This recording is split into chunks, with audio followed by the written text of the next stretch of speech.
Hello guys, kumusta? Ang lulutuin ko ngayon ay tinolang isda.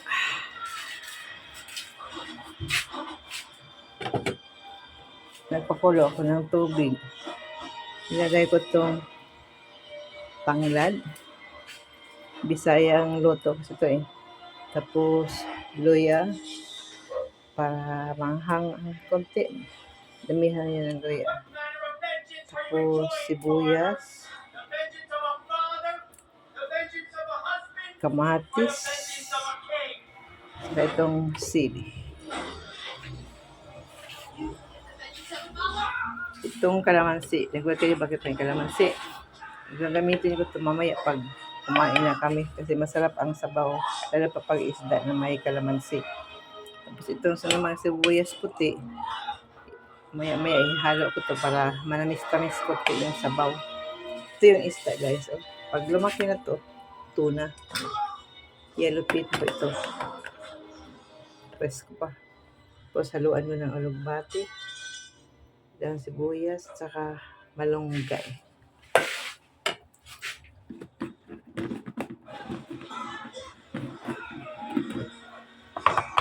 Lagyan ko ito ng asin. Lagyan ko na ng asin para paglagay ko ng ng tawag nito sa isda. Templado na. Ayan.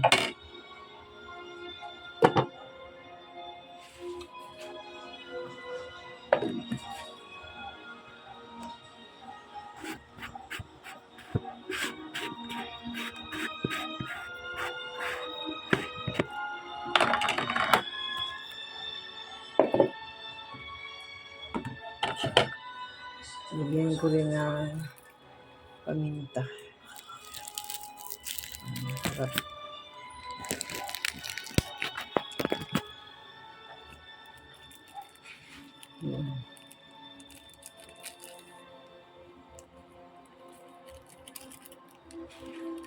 Pag sa probinsya, walang paminta.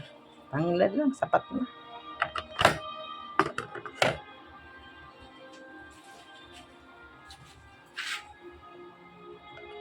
Kulaan ulit.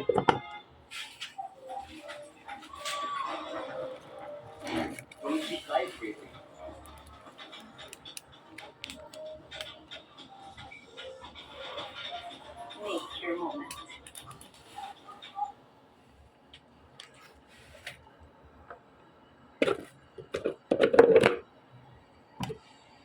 Pagkuloan ito, lagyan ko ng isda.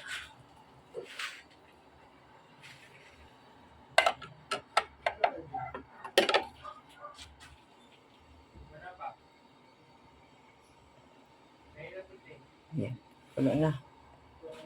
Halo ko na ang isda, ha? Lagay ko na ang isda. Lutong Bisaya. Tinolang isda. Walang mantika ngayon. Walang prito. Kasi masama pakiramdam ko kaya gusto ko ng sabaw. Ano yung tabang ako diyan? Tanaw ko. Tanaw.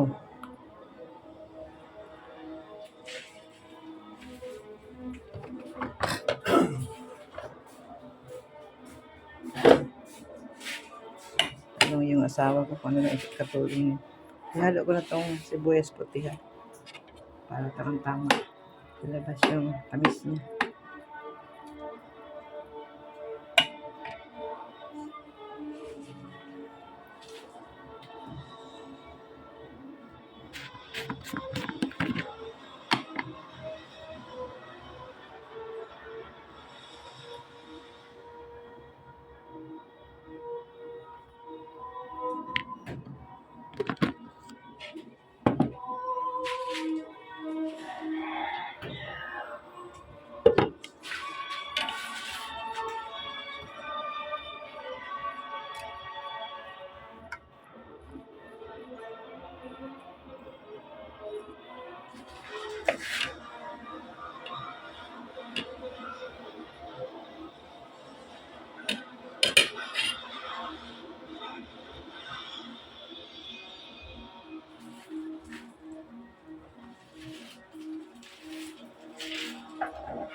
Bango ng tanglad.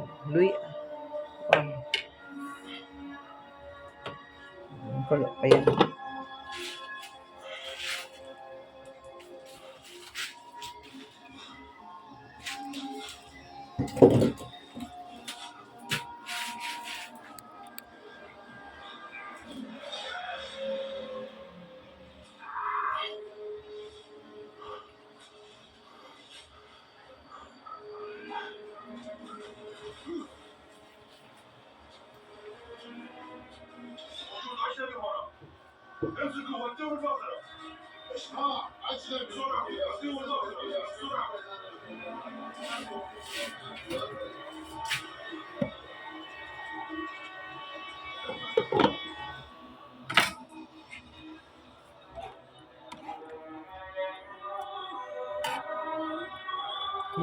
Tutong nito. Tutong na kanin. Masarap. Kasi presko talaga ang isda.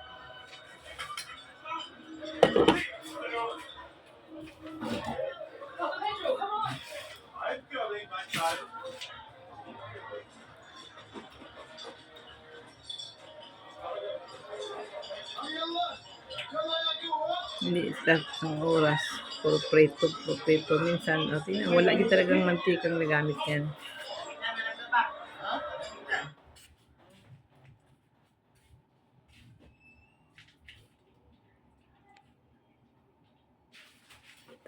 Pwede na ilagay ang ano. Ilagay ang alagbati. Pagkulo niya. Diretso na.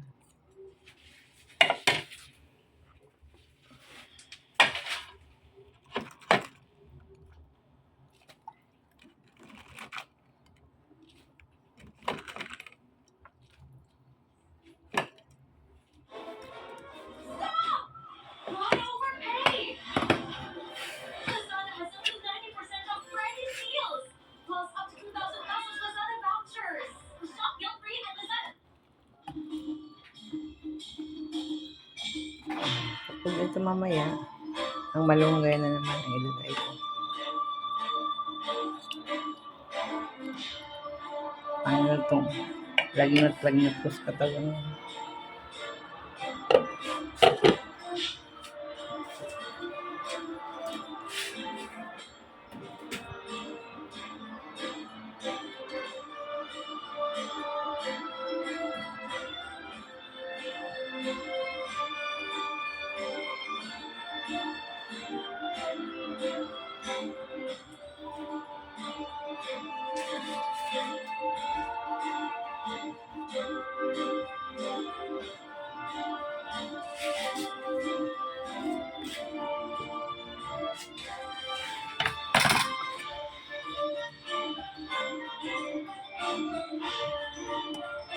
Kompleto ricados to. Kompleto ang mga halong pangpasarap. Kamatis, sibuyas, luya, hanglad, sili.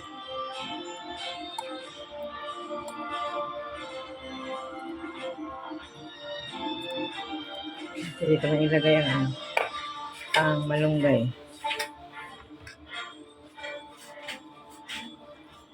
Yan.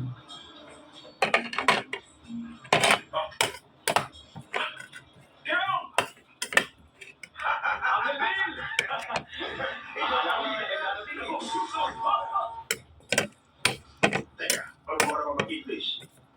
Marunong naman po ako, Uncle. Pero konti nga lang.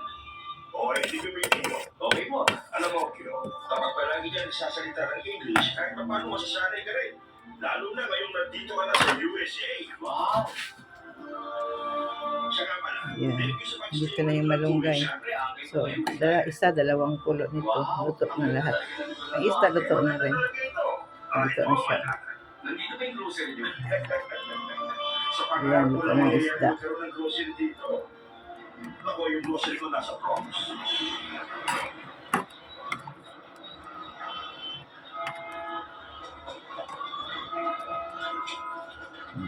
Wow, kaya ka magulo dito, Uncle. Marami talaga nangyayari dito. Pero huwag ka magalala. Masasanay ka rin dito. Papalain ko lang ito para ready na. Ready na to eat. Nasa grocery siguro siya ngayon. Uy, Uncle, ang laki ng bahay na to ah. Mahigit 3,000 feet ito. Kung may ganito tayo kalaki sa Hong Kong, mayaman na tayo. Ayan. Tignan mo ang mga picture na yan. Tignan mo. Kuha natin lahat yan buong pamilya natin. Ito ang kuha ng papa mo. Nanalo siya sa isang tournament. Itong panahon niya, lahat ng tournament na sinalihan niya, nanalo siya. Parang ikaw lang.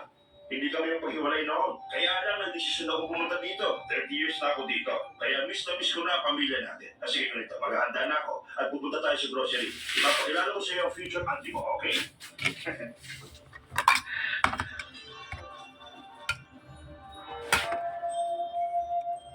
Uncle, practice pa rin kayo.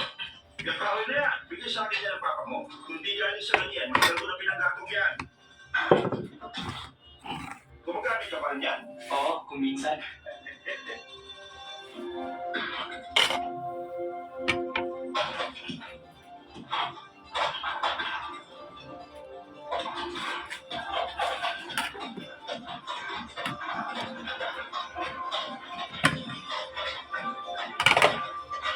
Tikman ko na guys ang pinula kong isda.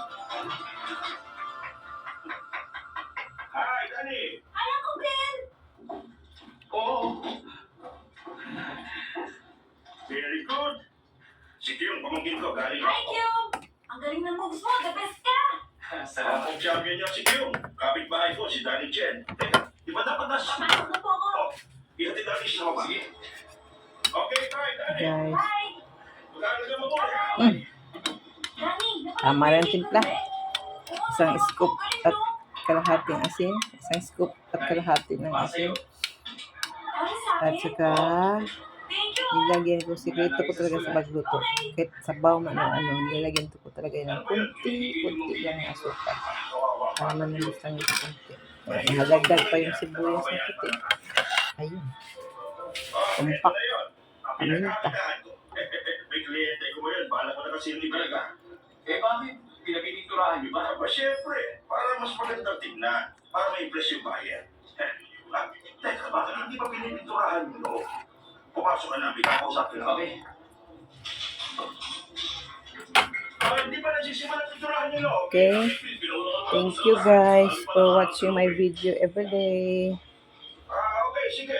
Sana hindi kayo magsawa. Magustuhan man ninyo o hindi, panoorin nyo lang. At least may mga idea kayo kung paano rito eh.